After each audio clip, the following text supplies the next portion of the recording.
this is not just a superhero movie. This is not just a spectacle. This is a movie that's about something.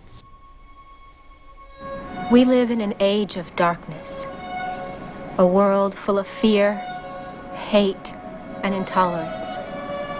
But in every age, there are those who fight against it.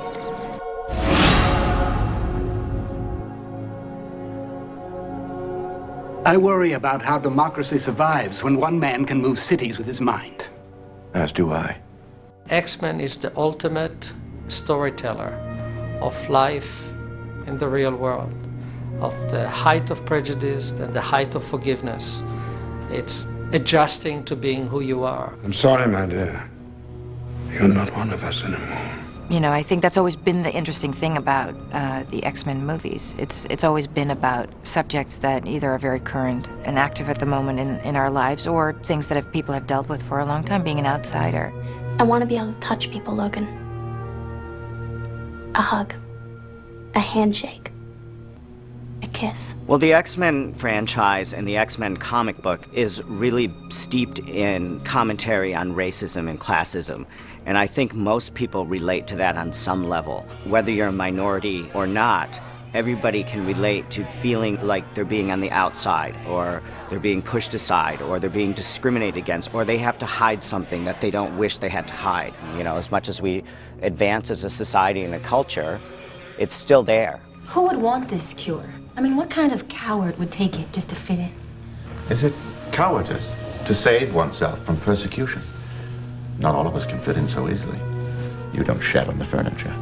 It's really a metaphor for life. You know, everybody is different in their own way, and I think most people are as well, and I think people see themselves. Even though this is a broad comic book fantasy land world, I think sort of the fundamentals of character are very much like people in our society. It's what we all want. No. It's what you want. It strikes at so many chords in our culture today and makes it an enjoyable, thought-provoking adventure that puts emotional legs on an issue that is in our culture today. When is it acceptable to use our power, and when do we cross that invisible line that turns us into tyrants over our fellow man? It's the comparison of Malcolm X and Martin Luther King. And of course, Xavier is Martin Luther King, and he preaches and teaches against the misuse of power. And on the other hand, Magneto is a character that's very similar to Malcolm X, who's a much more radical individual who is willing to fight to destroy this cure because of where he came from. Magneto, as we know, is a character who's a Holocaust survivor. This cure is voluntary. Nobody's talking about extermination. No one ever talks about it. They just do it. Here you have a war going on between three people, three groups, the government, the X-Men, and then the mutants that are really proud of who they are and that are trying to defend something that they feel is really real. That cure is meant for all of us. If we want freedom, we must fight for it.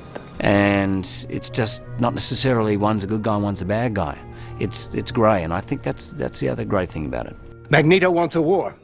We'll give him one. Every society has their taboos that they impose upon us, and we always find a way to stand up and fight for personal freedoms, and that's the X-Men.